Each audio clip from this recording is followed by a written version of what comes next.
ensibambi edibya mutere. Kakati munnange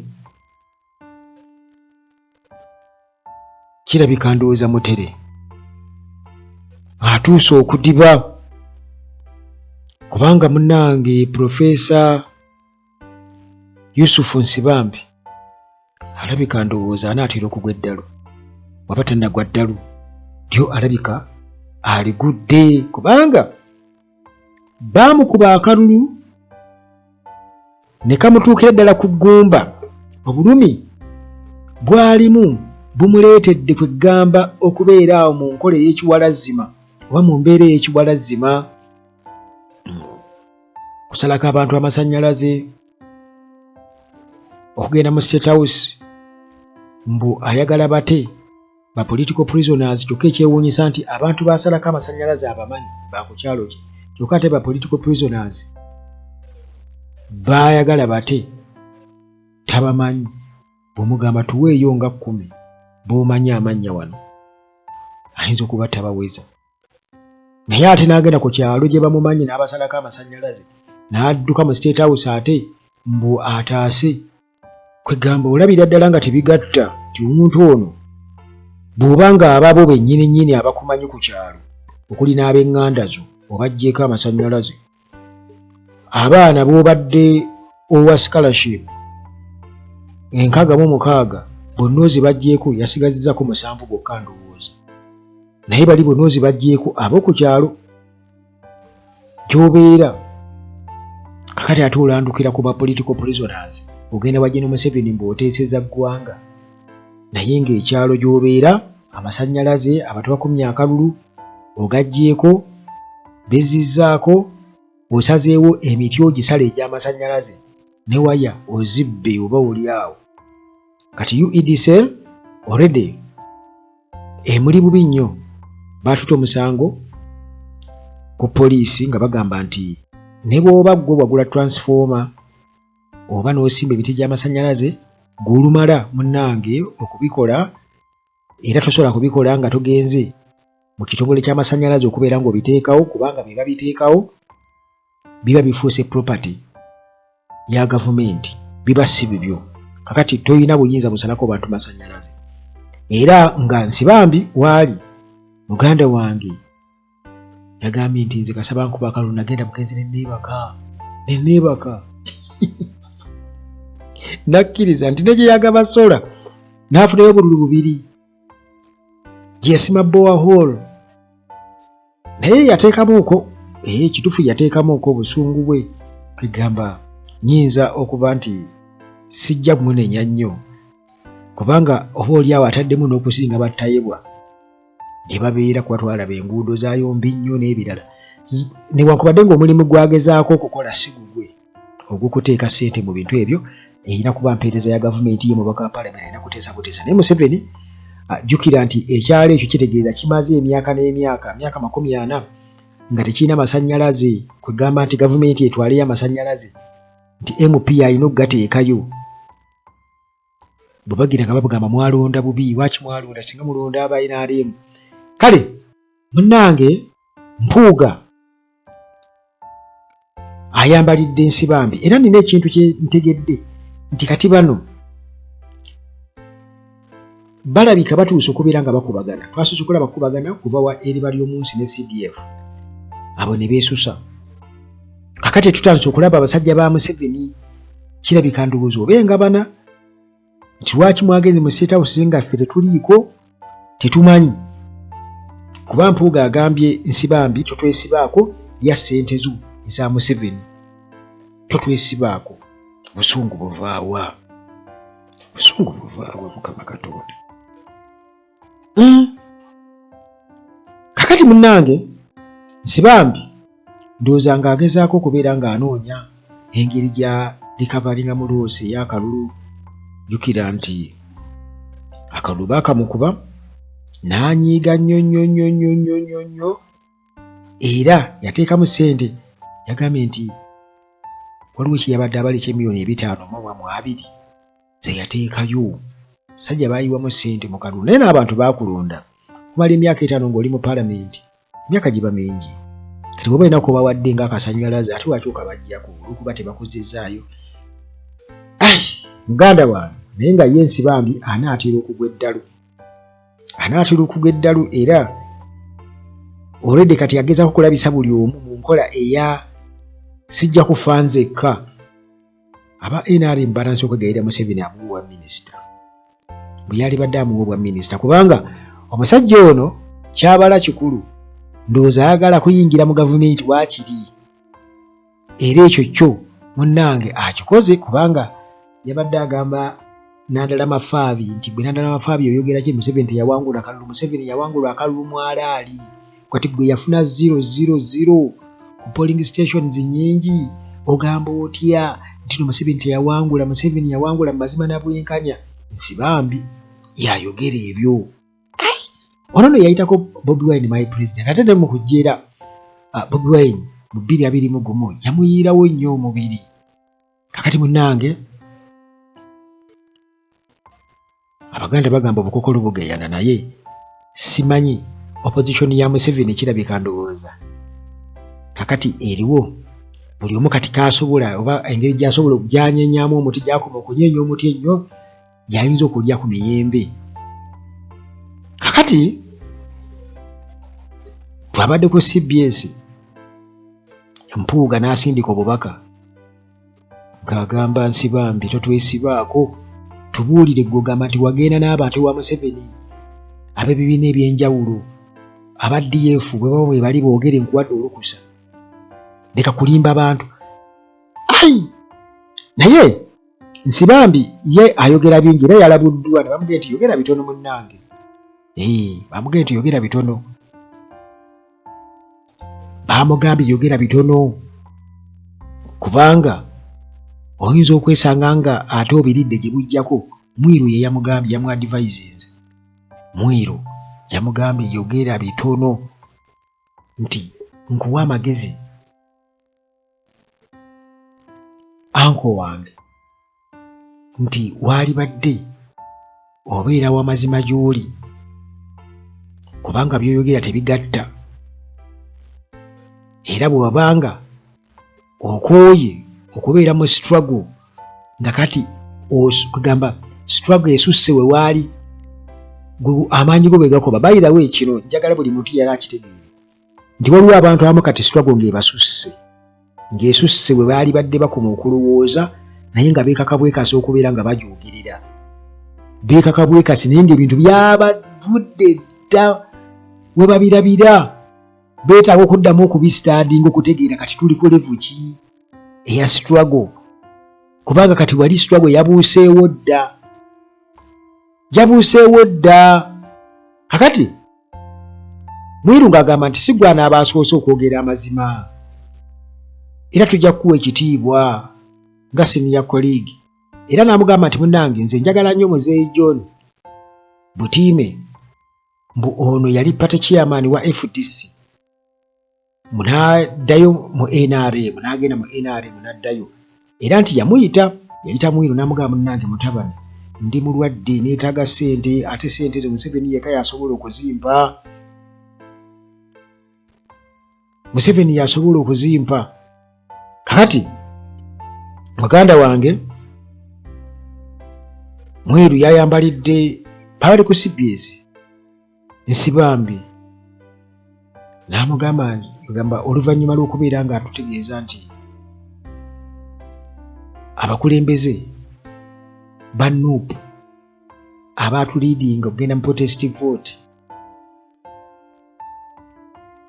era ne batandika okubeera nga bateekawo enjogerega nti Kalonde Kabanje Kakuume Kabanje mbu ate kati essaawa eno bo bali mu kwekweka mbu ne baleka abaana bangi nnyo, abaabugumiriza abaana bangi nnyo kati bali mu makomera, ng'ate bo abaana baabwe mbu bali mu bulamu obulungi, basomera amasomero awuliri, bali mu kulya pizza, bali mu yunivasite ez'ebbeeyi mu nsi yonna.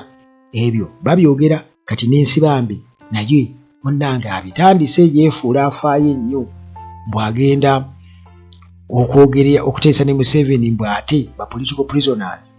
Kakati nga bwe nkutegeezezza tujja tutya Mpuuga okusindika obubaka n'agamba Nsibambi lekerawo okulimba ku DF bw'erya ssente za Museveni erya ssente z'omu mirembe naffe twaziwoomerwa.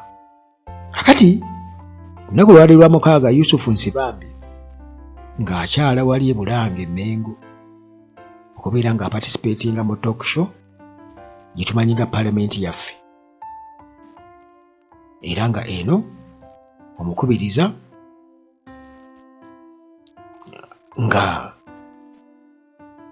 agitandikako ssaawa 4 ne paka ssaawa 6 omukulu Kazibwe. Kakati njagala okubuulira nti omusajja ono essaawa eno ali desperate nnyo, era njagala okubuulira agenda kugwa eddalu singa temutaasa musajja Nsibambi. Museveni amuyamba amuwa minisita kuba omusajja amasanze gaamuyitamu nnyo. Kati Nsibambi ono atulaga nti musanyufu nnyo okuba nti nno yasisinkana Gen. Museveni era nti yabawa obudde bungi nnyo, ssaawa 2 nnamba bulijjo abawa eddakiika 78.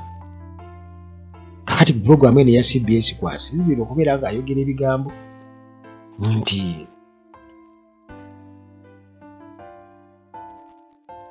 Paul Mweru okuva e Jinja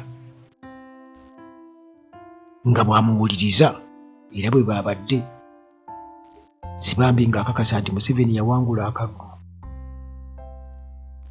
akaakubwa ng'ennaku z'omwezi 15 mu lunaku lwali lwakuna January 2026 mbu to the extent nti challenge we Robert Kyagulanyi Ssentamu takyalinawo propaganda yina gwayinza kubeera ng'abulira bannayuganda n'aba foot soldiers. Yasazeewo okugenda kwekeka bwekwesi. Kakati era Nsibambi y'omu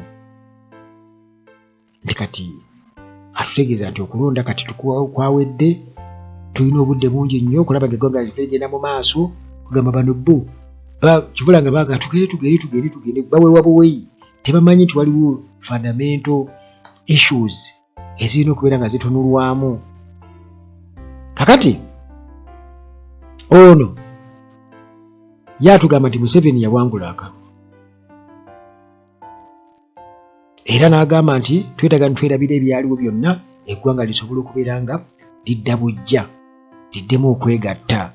Eggwanga Bobi Wine yaligatta dda, bonna ne bakkaanya Museveni agende. Kakati Nsibambi era nga ono FDC party whip mu parliament yadde ng'ali mu kusiibula naye taagala kusiibula, agamba nti mu kusaba Museveni okuta abaana abali eyo mu 1000 aba foot soldiers abavundira mu makomera yakoze omulimu munene nnyo, era okusisinkana Museveni kyabadde ky'amakulu nnyo. Nsibambi agamba bwe babadde mu State House nti wabaddewo omu kuba MP bayaga nti yagenze kwabo be yagenze nabo kwabaddeko ababaka abakalondebwa aba NUP 2 bwe babaddeko. Ate saagala nnyo kuwakana kubanga waliwo ebintu bye nnawulirako singa nze yadde isobola kubikubuulira wano ne bimmalamu amaanyi ku babaka abamu ababadde mu paalamenti eno, era baababba akalulu baababba naye bwe kiba nga kituufu baalyoka ne bababba kubanga byamalamu nnyo amaanyi. Kati Nsibambi agamba nti bwe babadde mu State House wabaddewo ba MP ba NUP 2 nti bano baabulidde Museveni biki ebigenda mu maaso Makerere Kavule, nti era bano balinayo safe house ennene, nti ba keyboard warriors abakyagulanyi eyo gye basisinkana, era n'agamba nti ne ba warriors ba NUP aba social media abakuwa omudomo ku social media nabo babeera eyo era agamba nti eno gye basinzira okubeera nga babawa buli kimu gadgets zonna ne data okusobola okubeera nga basindika obubaka online nga bawaana Bobi Wine ng'eno munnange bwe bagezaako kuvumirira gavumenti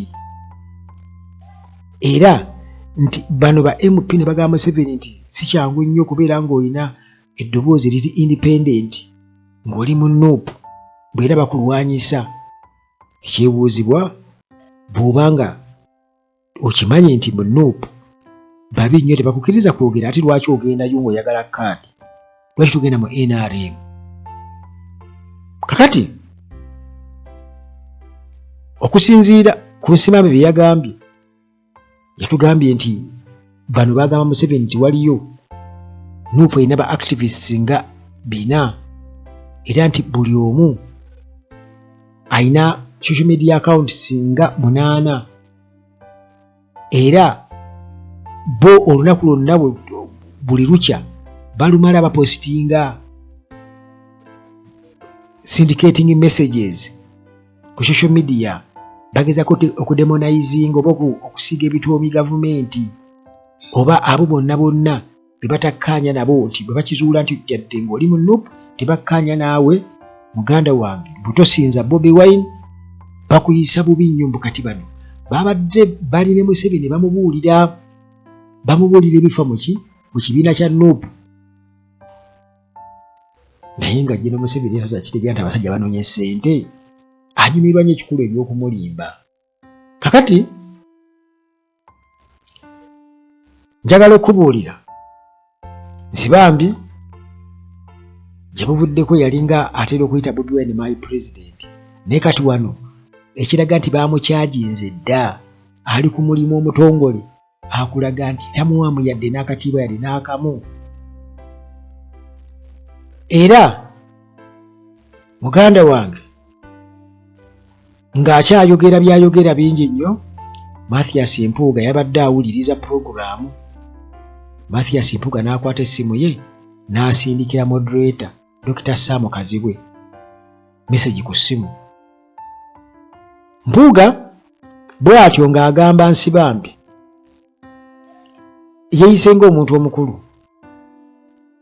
yadde nga yagamba nti byakyama okubeera nti yabadde n'abantu ne basinkana Jene Museveni yagambye Mpuuga yasindikidde Dr. Kazibwe message moderator wa program n'amugamba nti tewali kutya ewatali kutya kwonna mpadde Nsibambi olukusa atubuulira ababaka oba bamemba ba DF bwe babadde nabo ne basisinkana Jene Museveni kuba yeyagambye nti nze ndi mukulembeze mu kibiina kya DF twagala transparency nkuwadde olukusa Honorable Nsibambi otubuulireyo ba MP ba DF n'ababaka abalala ababadde nga bakola ne Museveni abadde bali mu Museveni project obubaka bwa Mpuuga bwe tebadde bugamba Dr. Kazibwe n'abusoma ku mpewo ng'abantu bonna bawulira era nga ne Nsibambi yabadde alina okuba nga ayogera ng'ensi yonna ewulira kati Nsibambi nga bamuwadde akazindaalo yatandise okwebuzaabuza teyabaddeko kye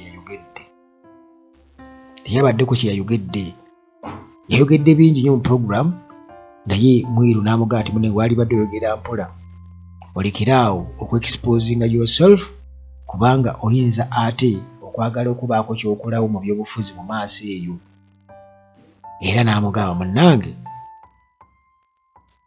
nti nga eyasomesa amateeka Profesa Makerere by'oyogera tebigatta era n'akakasa nti Yusufu Nsibambi okunyonyola kwe kwonna munnange kujjudde contradictions kujjudde okutabulatabula ebintu ebitagatta kale n'olw'ensonga eyo munnange logically kuli unbelievable musajja byogera tebikwatagana wano wensinzira okuga nti omusajja agenda gwa eddalu waba tannaligwa maye okugwa eddalu otandika mpola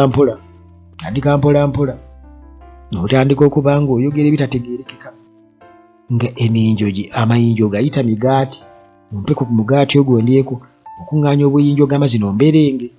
Bw'otyo kakati omusajja ono atandise naye njagala obbabuulira. Akalulu si kyekintu ekyangu muganda wange ate. Omuntu abeeraawo nga yabala dda nina okuyita mu Paalamenti bw'ataddayo kati akola buli kimu okulaba nga waakiri abaako wasavayivingira.